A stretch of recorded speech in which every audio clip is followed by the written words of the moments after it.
This is part 3 in a 4-part series. Please listen to Carolina Girls in order so that you may follow the intersecting storylines. This episode discusses violence against children, sexual assault, and details of crime scenes. Listener discretion is advised.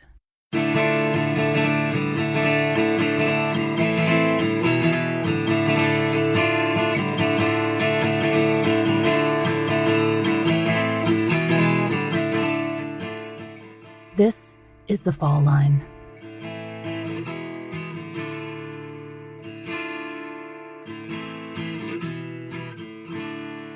To me, they shouldn't leave the parents out. The parents are asking because that's their child. If that was their child, they'd be asking questions. And I was asking questions. Like I said before, they said, oh, this is a cold case. They work third shift. Okay.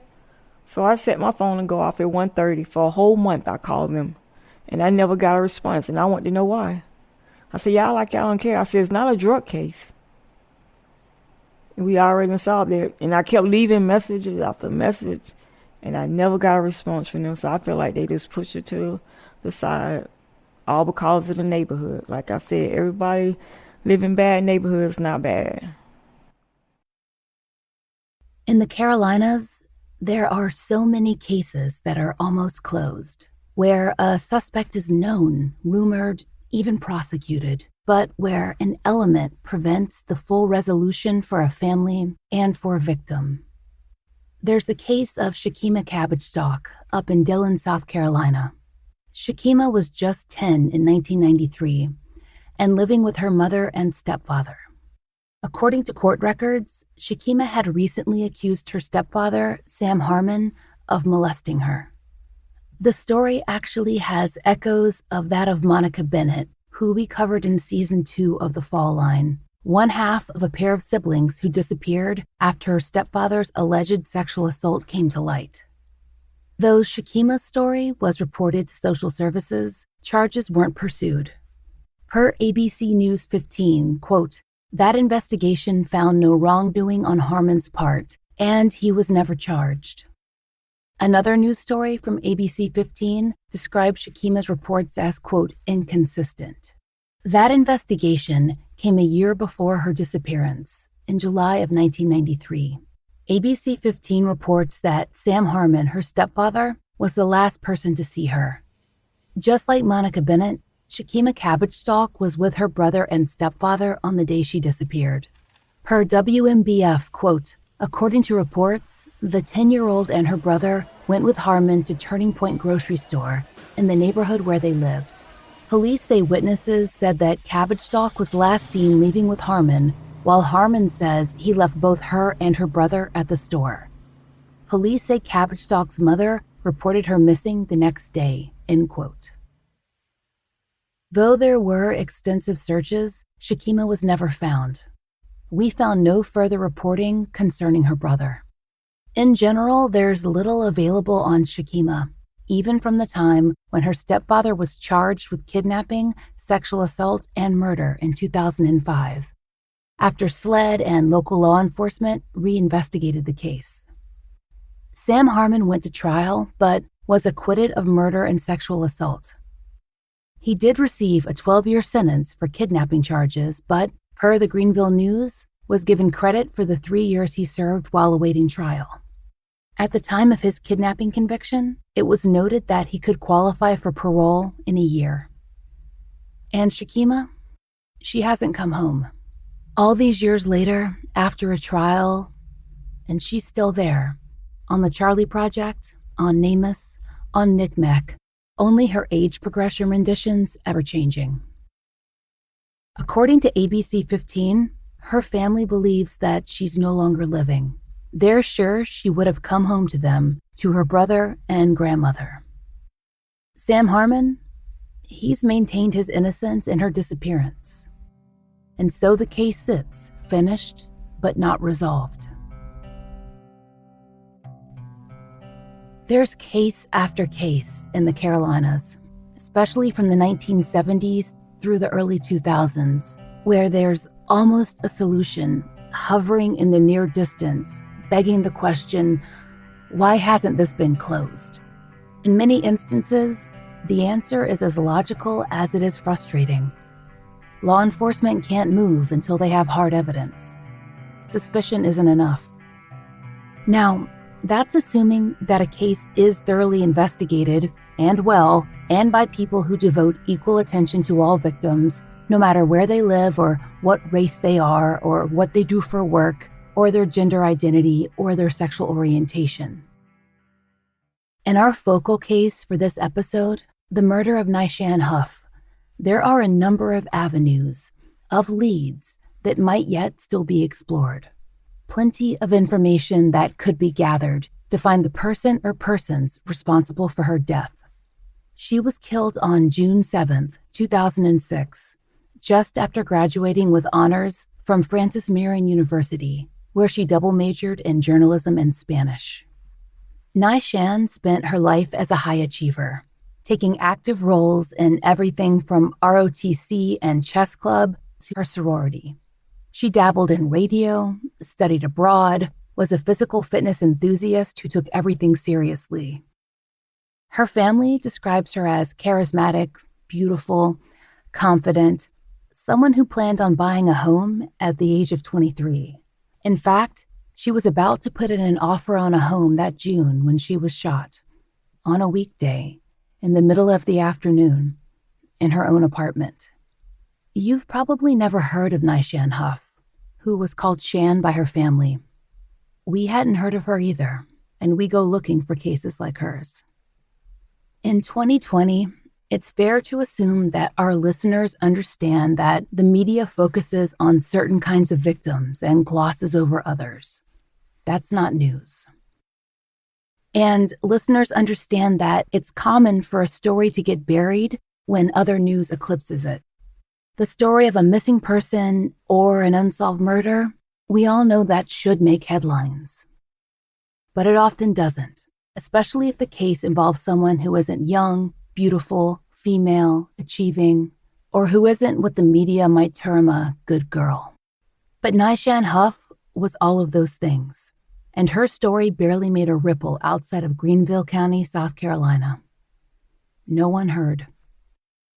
And though social media has helped raise awareness of similar cases in recent years, its advent came just a little too late for NiShan. Sometimes disappearances and murders that don't make national news can also feel undercovered by local media, especially in comparison to stories that feature missing or murdered white women or girls. In 2006, in Greenville County, there were people who called for more coverage of NiShan's case, but that outrage stayed local, without reach beyond the Palmetto State.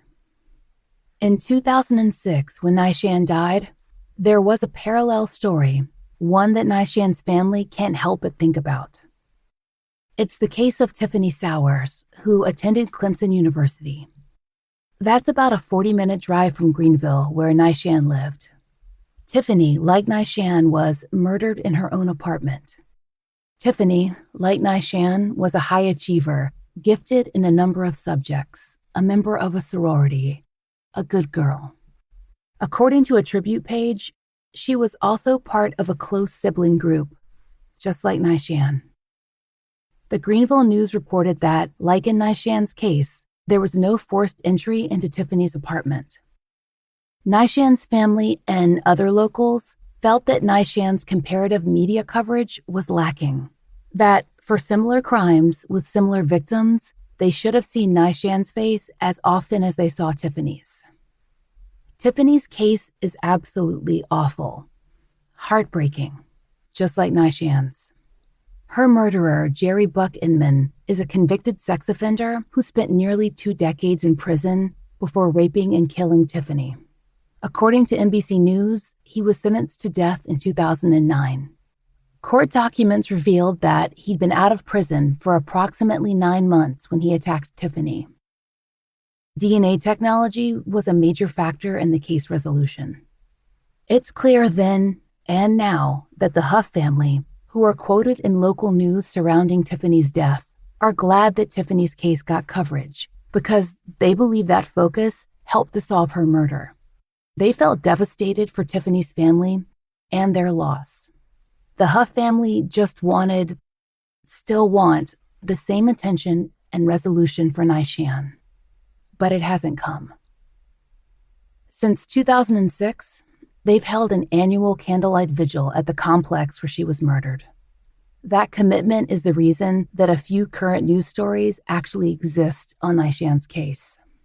We visited NiShan's mother, Sacha, and her sister, Chiquita, in Greenville County. Sacha's house is warm and bright and airy and full of pictures of family.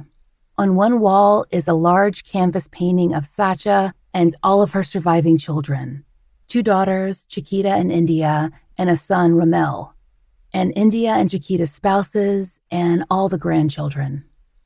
It's a gorgeous photo of a happy, close-knit family. But when you know NiShan's story, the sense that something is missing from those pictures, it's everywhere. And in that absence, you imagine her there. Competent, talented, high-achieving, with plenty of friends and coworkers quoted in the articles that followed her death. And sorority sisters, too. So many people outside her family who she touched and could speak specifically of her dreams, her drive, her focus. For someone barely into her 20s, she had made quite the mark on Greenville County. In fact, NiShan was in the newspaper before her murder. In high school, she was profiled as a high achiever. Back then, she was thinking of becoming a dentist. And the internet still holds traces of her mid-2000s social media, mostly pictures from MySpace. NiShan graduating with honors, hand signaling her Zeta Phi Beta sisterhood. NiShan dressed to go out. NiShan as a cheerleader. NiShan at an outdoor college event surrounded by white balloons. And older pictures, scanned, not digitized. NiShan with her sisters. In one, they pose in the family's living room, each holding up their Cabbage Patch dolls. When the children were little, the Huff family spent time living in both New York City and in Greenville County, South Carolina. South Carolina was home and where they eventually resettled in the late 1990s. Chiquita is the oldest sibling in the family, 5 years NiShan's senior, so she has vivid memories of her sister as a small child.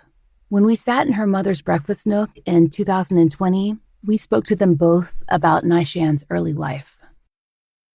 What do you remember about NiShan as a baby? Well, Shan was born with pneumonia and water in her lungs, so it was a struggle. Because when she was in the hospital for 14 days, and when she came home, they said, well, we'll let you bring her home, but you can only keep her 24 hours, but you're going to have to watch her just in case her breathing changed. So me and my mom, that's why I moved in with my mom, because they kept saying somebody got to watch her the whole time. So when I sleep, my mom would be up. Then my mom would sleep, and then I would be up. Like, wow, this is, how long this going to last? And after 48 hours, they let us keep her at home all together. She was just tiny. Yeah, even when she was in high school, she was like 90-something pounds. 93. 93 pounds. So she was always petite. And even as a little one, she was just like, she had just stopped growing. That's what it looked like. She was so petite. Which is interesting because it sounds like she was a Spitfire. Yes. Can y'all describe some of the things she really enjoyed doing as a child? She used to love to double dutch. We had lived in New York, and she learned how to double dutch, so she loved double dutch. We came back, and she was on the chess team in high school, so she loved playing chess. Athletics, chess, ROTC. I mean, she seemed talented in lots of different areas. And probably busy. And I guess, like my mom said, she just came in the world fighting. So she would just always have that in her, you know, just to go get 'em attitude. She wasn't afraid of nothing. NiShan and her sister India were close in age, and they were close friends too. We spoke to India, who lives out of state, by phone. So we were just extremely close. She was certainly my best friend. Definitely a protector, because my mother made sure she knew that, she was supposed to look out for me and take care of me, since we would be the ones that you'd plan somewhere together, that you don't leave your sister. You don't let anyone bully your sister. You always check on her. Shakeima, their older sister, remembers NiShan, even from childhood, as having incredible drive. And I would ask her, her willpower was so strong. She used to suck her thumb, and she was like, I don't know if it was like 10 or 11, but she's like, when I turn 10, I'm never sucking my thumb again. That's what my sister said. And then when she turned 10, she didn't suck it anymore. And if she say something, that's what she did. It was just, it was no going back on it. And I remember when I was in high school, she helped me lose weight. She would run with me every morning. We would get up 4:30, 5 a.m. and go run around the block in New York in the cold.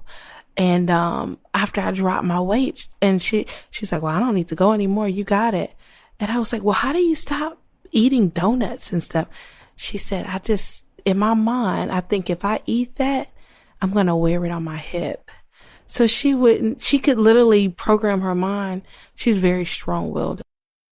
As we mentioned, NiShan was profiled, actually twice, as a high achiever in Greenville County. In those articles, she discussed various possible college plans and her scholarships and awards. She first had considered following older sister Shakeima to Furman University, though she eventually chose Francis Marion, and they both pledged the same sorority. Their younger sister India would eventually do the same. Even with their 5-year age difference, Shakeima and NiShan shared a lot, including an apartment they rented one after the other on Furman Road. The complex where the apartment is located was, and still is, made up of 2 sections of apartments, almost like 2 separate neighborhoods. According to the Greenville News, residents referred to the back section as Cedar Heights and the front as Boulder Creek, though collectively the 200-unit complex is officially just called Boulder Creek. The complex was and is designated as affordable housing. When NiShan lived there, the front section, Boulder Creek, was largely populated by senior citizens, mostly because those units were 1-bedroom. The back section was full of young families and, so NiShan's relatives tell us, more young adults in general. Shakeima had lived in the apartment during college, which helped her save money as she worked and took classes. And it had been a great situation.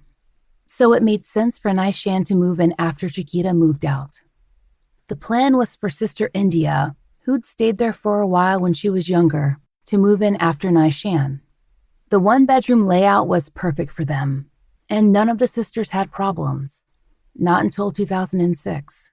Shakeima can remember NiShan socializing with and playing with the kids in the neighborhood, mostly double Dutch, and that she was friendly with the elderly people who lived around her. But their mother says that NiShan was careful too. She kept her doors locked and would run up to the 2nd floor to look before she opened the front door for a guest. According to her mother, NiShan had a scary experience in childhood that informed her approach to personal safety. When Shan was little, when we lived in New York, she went to the door to open the door for the pizza guy. And the guy came in our house with a gun. So from that day on, Shan would never leave a door unlocked. She was paranoid about unlocked doors. So Yes. It was strong with her. She would have. She got to see exactly who it is. She thought it was the pizza guy, and it was not the pizza guy at the door. So she got to see who it is before she even opened the door. She didn't peephole, no. She got to see from a distance. So I kept telling the police, she's not going to just let anybody in. I'm sorry, because I can be knocking on the door, and I used to hear her running up the steps. And I used to say, don't you run up them steps. For most of her time there, she didn't feel unsafe, but she was practical. The neighborhood had a fairly high crime rate, and there had begun to be more crime in the complex itself. There were shootings in both 2004 and 2005, with the latter resulting in a death. During that time, the Greenville News interviewed several residents concerned that violent and illegal activity had been seeping into their formerly quiet complex. They said they wished that on-duty deputies would patrol, According to the leasing company, it was off-duty officers who were paid to keep watch on the complex. The apartments had parking around the back of the building, and that's where NiShan left her car, which made her mother a little nervous. I used to tell Shan, why you come in so late at night in the back door? So, oh, Mom, ain't nobody gonna bother me. I said, well, why you come in the back door? Because she said, that's where I park at. So it was quicker coming in the back door. And I used to thought it was scary coming in the back because there's nothing across from the back but woods. I didn't think that would happen until in the middle of the day. I was always worried about the middle of the night. NiShan had plans to move. She'd been saving for quite a while, putting aside funds from her jobs at Outback Steakhouse and Red Lobster to get enough together for a down payment on a house. She was also deciding what to do next. With her double major degrees in Spanish and journalism, she thought that she might go into broadcast news. But according to the local paper, she'd also told friends that she might eventually purchase a franchise restaurant, probably an Outback Steakhouse. It's unusual for someone so young to buy a house, even before the market collapse of 2008. But older sister Chiquita is a real estate agent, and she had expert advice. Yeah, she was in that apartment, after she had graduated, and I just like, it's time to move on, we need to buy a house. And she was like, okay.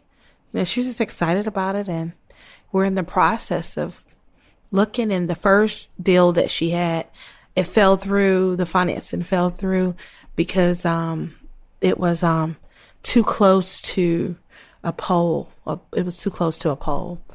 And the lender said, we're going to have to, we're not going to be able to write on that one. So we was actually looking for something else. And I kind of hated it. I just felt like we needed to do it right away for some reason. I just had that that we need to do it immediately. And so she was in the process, and first deal didn't go through. And, I always kind of think like, what if she would have got out of that apartment before anything happened to her? Do you feel like you were consciously aware of her safety, or it was just sort of an unknown feeling like we need to get her into a house? It was actually, I don't know. It was just like when I look back at it, it was like, it was more of it's like God was telling me that, I don't know if he was preparing me or what, because the last day that we actually met before she was killed, I heard an audible voice, and it was so loud that I was looking in my car around like, who is that? It was so loud, and it was like, pray for your sister. And I looked like, who's that? I'm looking like, and so it said it again, pray for your sister. And we was meeting at a park, and when she got out the car, because she was going to get in the car, we was meeting at the park so we can ride together. And when she got out the car, I reached my hand out and I said, God, may today my sister find the perfect home. And I didn't think any more about it. And then, we got in the car and we looked at the house, and she liked it. And I didn't want to make that decision for her. I said, well, you think about it. And if this is the house for you, you call me back. However you understand Chiquita's experience in the car, a feeling, a premonition, a message, she knew she wanted her sister out of that apartment. That meant NiShan's boyfriend moving out of the place too. Though NiShan had lived there alone for most of the lease, she'd gotten into a relationship, and eventually her boyfriend had moved in. As far as the Huff family knew, NiShan's boyfriend had planned on living with her in the new house. So, he was sharing the apartment with NiShan in June of 2006, and they were both home at some point on the afternoon of NiShan's death. Now, the family didn't know him well, so they haven't gotten many details from him concerning what follows. It was the summer after graduation, and NiShan, deciding on a future, was getting out of her apartment. So she was in a liminal space between everything and deciding where her future lay. There was nothing special about that week in June, except that it was full of NiShan's plans for her next steps. We need to focus on the final day of her life, the 6th of June, and the events as the family knows them, and as are presented in the law enforcement timeline, which was eventually published in the Greenville News. We reached out to the Greenville County Sheriff, but were unable to schedule an interview before the publication of this episode, and our FOIA has yet to be fulfilled or denied. So, those published accounts are the limit of our knowledge of law enforcement's handling of the case. NiShan's sister India, her best friend, talked to us about the weeks and days leading up to NiShan's death and whether she knew of any trouble. We really talked about pretty much everything, and just in being as close-knit as we were, which I guess this kind of ties into a little bit of what went on, because there were so few things we didn't tell each other.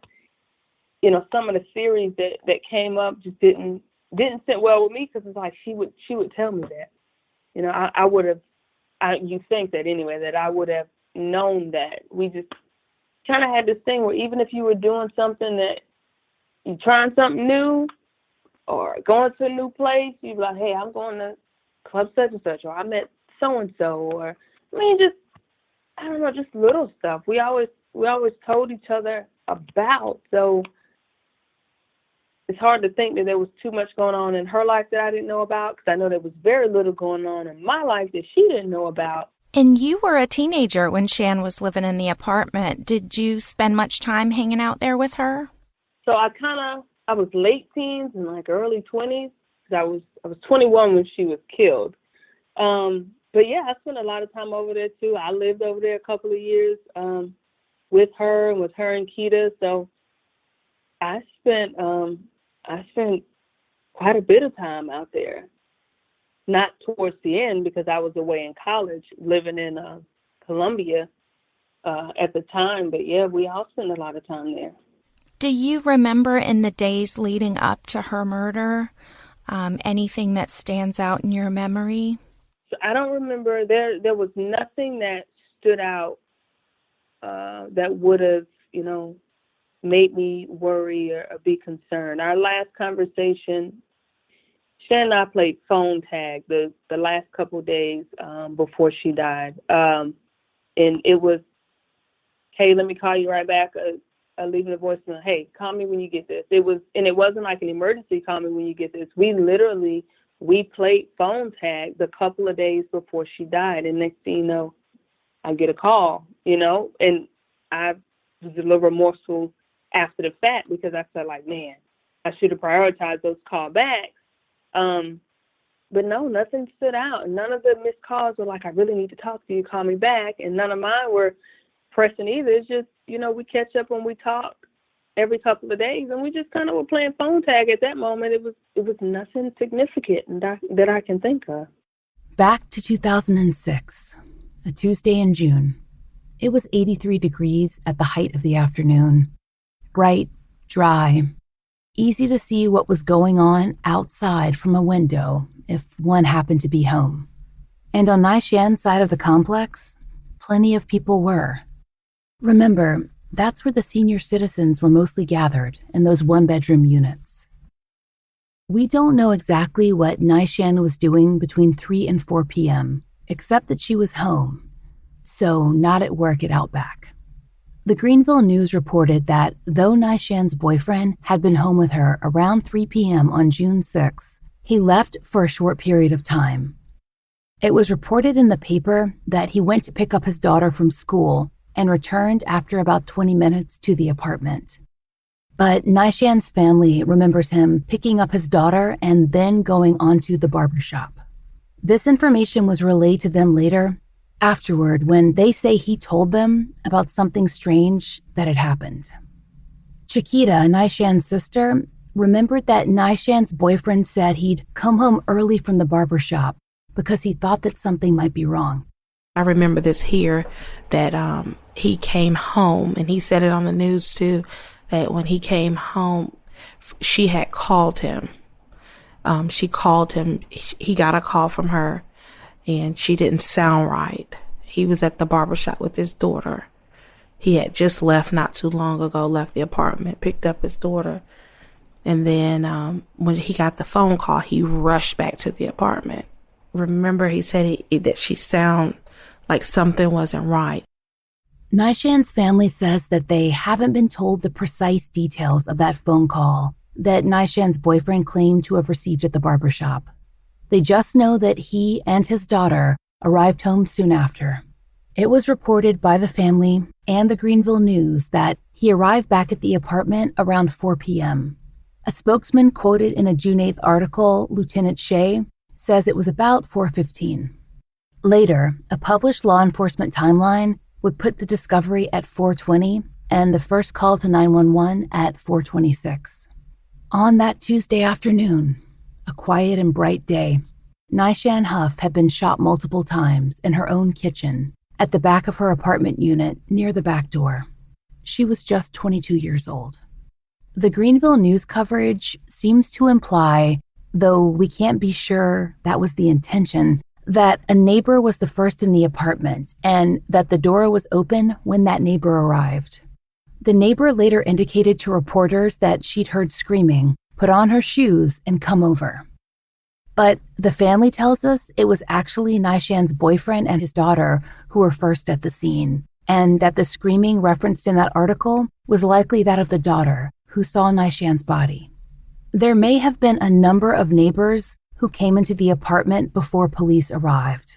We can't verify that, but both by the family and by newspapers, it's been mentioned as a possibility, which would, of course, make the crime scene more difficult to process and investigate. Shakeima, who, as you'll remember, had also lived in the same apartment, said that it would have been easy to hear screaming and gunshots, though that wasn't specifically reported, because the walls were thin and the units were laid out as attached townhomes and shared walls. That female neighbor, who claimed to be first on the scene, she told reporters that NiShan had been shot 3 times in the head, though in those earliest articles, the coroner declined to comment on the precise placement of the wounds and exactly how many there had been. He did verify that NiShan had died of gunshot wounds. That afternoon of June 6th, NiShan's family were engaged in their everyday lives, shopping, working, and not expecting the news that would transform their lives forever, would lead to grief that they hadn't imagined possible. NiShan's mother still remembers when she got that call. And it happened in the middle of the day, 4 o'clock in the afternoon on a Wednesday. And I just couldn't believe it. Because I was in Walmart with my aunt when it happened. They was calling me and I didn't get no signal in Walmart. And by the time I got the message, India had them come from Columbia. That's how long it took me to get a signal. How far is Columbia from? Hour and a half, about an hour and a half. NiShan's sister India received her own call. She was living over in Columbia. She told us about those moments when we interviewed her on the phone. She was at work that afternoon at a daycare center when NiShan's boyfriend called her. And I could hear him, but it sounded like laughing. And then I immediately found out he was crying. He wasn't laughing. And he said, he was like, she's gone. What he said, he's like, she's dead. They shot her, is what he was eventually saying. So I was like, what are you saying? What are you talking about? And he was like, they shot her, somebody shot her. And I remember saying she might not be dead, call the police. Now, whether he had already called the police before he called me, I don't know. I'm just hearing, my sister's boyfriend tell me that she's gone, they shot her. So I said, call the police, maybe she's not dead. And then I can't remember when we got off the phone if I said I'm on my way or what, but I did. When we got off the phone, I called my boyfriend to meet me so I wouldn't have to drive by myself, and he wasn't that far from my apartment complex. Put gas in my car, and I started driving to Greenville. NiShan's mother, Sacha, arrived at her apartment to face down any parent's worst fear, that something had happened to her child. She remembers the scene as chaotic. It didn't seem real because they never let me see her body. Until you got to the funeral, I kept saying, I need to go in. They kept saying, no, you don't want to go inside. I said, oh, yes, I do want to see it. And I always wanted to see, because, they were taking pictures, and then I always wanted to see. But right now, I don't have any closure because it's I don't know everything that happened. I just want to know why. That's all I kept saying was why. Who was it that was preventing you from seeing your daughter? The police, they wouldn't let us in. Police. When she was still in the apartment? Yes. Forensics. Yeah. Crime scene or whatever, but I mean, it's your daughter. They could have maybe escorted you. I don't know. No, they said we had to verify our picture. So they brought out and said, this her? I said, yeah. I said, no, let me go in. They kept saying, no, you can't go in. Because so many people had ran through the apartment and they didn't want no more people coming in. It was a crime without a clear motive or suspect. NiShan was not robbed. She was not personally involved in illegal activity and didn't do drugs, though her mother told us that was the initial theory in the case, that NiShan might have been involved in drug crime. We don't have access to the coroner's findings, but we can share what the family told us, that the only thing that was found in NiShan's system was Tylenol. Her mother feels that the attitude toward NiShan changed after those tox results. But as the hours stretched into days and then weeks, little news was forthcoming. Local news articles began to focus on investigators' calls for tips, even as neighbors described NiShan as, quote, a good girl who didn't deserve that and who worked every day.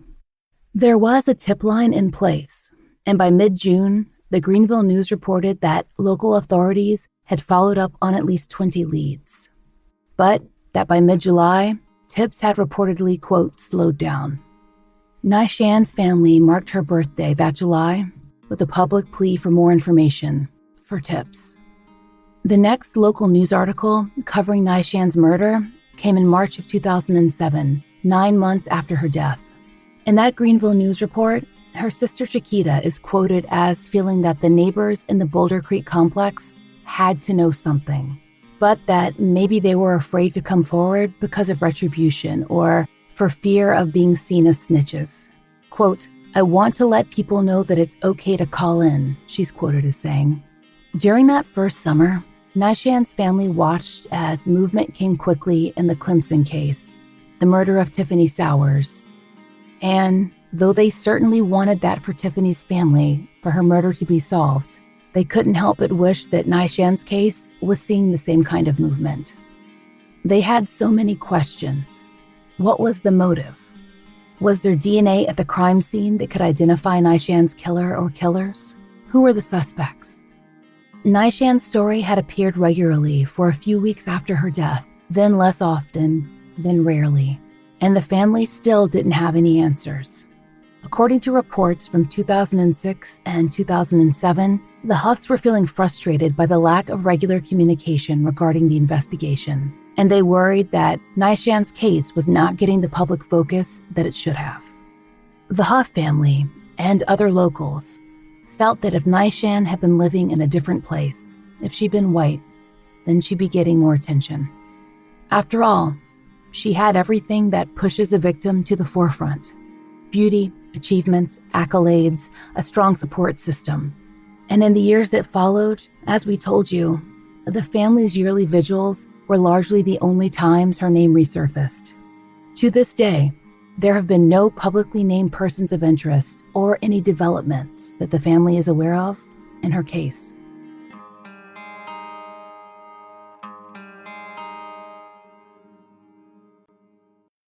In the nearly 14 years since NiShan's murder, plenty has changed for the Huff family. As they mark their milestones, they can't help but wonder what she would have been doing, what she would have accomplished with all of her drive and talent. Most of all, though, they miss her. Her mother especially thinks about NiShan at the holidays, one of NiShan's favorite times of year. She especially loved holiday cooking. Can you talk about the changing nature of your family? You want to talk about it first? Wow. It was kind of hard because her favorite dish was macaroni and cheese. And I guarantee at least 5 or 6 years went by before I ever made another macaroni and cheese. Because it was like, she'd always say, Mom called me when the macaroni and cheese come out the oven. And I was like, I don't have nobody to call when the macaroni and cheese come out the oven. So I stopped making macaroni and cheese. I did. I just couldn't do it anymore. Because she would sit down and eat a plate of nothing but macaroni and cheese. I don't care what occasion it was. We had macaroni and cheese. She had one plate with just macaroni and cheese on it. And so it kind of changes some of the things that we would do at dinners. It was always felt like somebody was missing. And small as she was, she would eat a lot. She would eat a whole sweet potato pie. I mean, she would just eat all this. He was like, where's the food going? You know, we would joke about it. But our life has changed tremendously because we've added to the family in, you know, in every way. You know, I got married. My sister got married. And we had children. And, you know, my daughter is like, she's always asking me this today. She was like, what did Aunt Shan like? And I'm like, why does she keep asking about Aunt Shan today? Because I was braiding her hair. And she's like, did Aunt Shan let you braid her hair? I was like, yeah. She said, well, did Aunt Shan sit still? I'm like, yeah. You know, like, where's this coming from? But it's just now we don't have her to meet the kids, you know, to meet even our wedding. She wasn't able to be in our wedding. You know, my sister and my brother both were in my wedding. My sister wasn't, she was missing. And it's really tough because, you know, just on a daily basis, you know, you're okay. But when those holidays come, because, you know, like during the week, you're just kind of, you talk to your siblings, but you kind of moving along. But then it's like the holidays, you know, oh, we're going to be here. Are we going down to mom's? Are we going somewhere? And then that person's not there and you're just kind of like, wow. That's when it hits and you just have pictures and memories and it's not easy. It's not easy. Because you just like you didn't really get to, you know, if you want to turn the hand back, it's kind of like, what would you say? Or did you already say everything, you know? I've always told my sisters I love them. I don't ever want to feel like I should have told them I loved them, you know? To make you wonder about it. But yeah, just not having her here for those special moments, it's tough. Holiday, tough. How has this changed you as a person and now as a parent? As a person, it just kind of, it made me realize, just after everything, that wasn't crazy that I do hear from God. That was one thing, because I think all my life I was thinking I was crazy because I would tell people I hear from God. And it was like, no, you only hear from God once in a lifetime. That's not a everyday thing.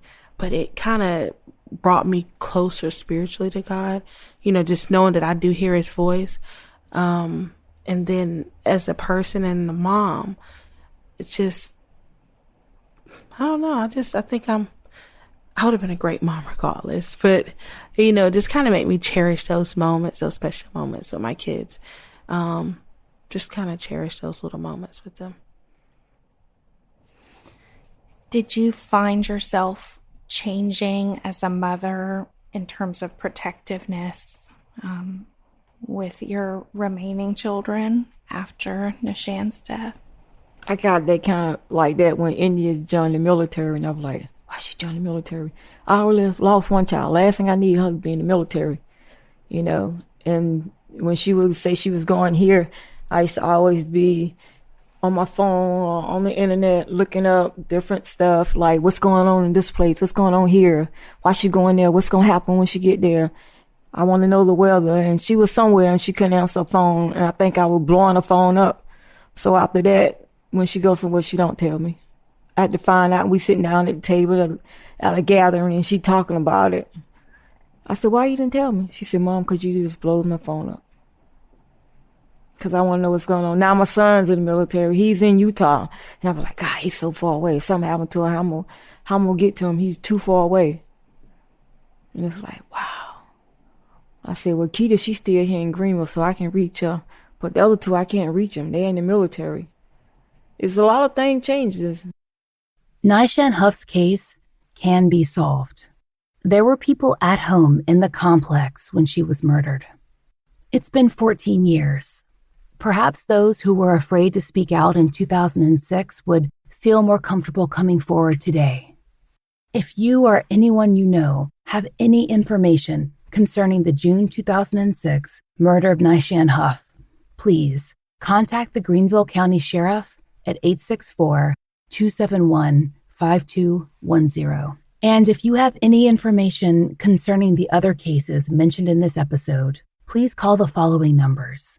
To help authorities locate Shakeima Cabbagestalk, please call the Dillon Police Department at 843-841-3707. Next time on The Fall Line, the final installment in the Carolina Girls series, you'll hear about the disappearance of Aaliyah Bell in Rock Hill, South Carolina, as well as other cold cases from both states. Aaliyah's case, dating from 2014, is the most recent that we've ever covered. We'd like to thank all the listeners who've taken time to support our sponsors, leave us reviews, or support the show directly on Patreon. We couldn't do it without you. Special thanks go out to Angie Dodd, and thanks also to Megan Chester. The Fall Line is created by Laura Norton and Brooke Hargrove, and is produced, mixed, and mastered by Maura Curry. Written, researched, and hosted by Laura Norton, with interviews by Brooke Hargrove.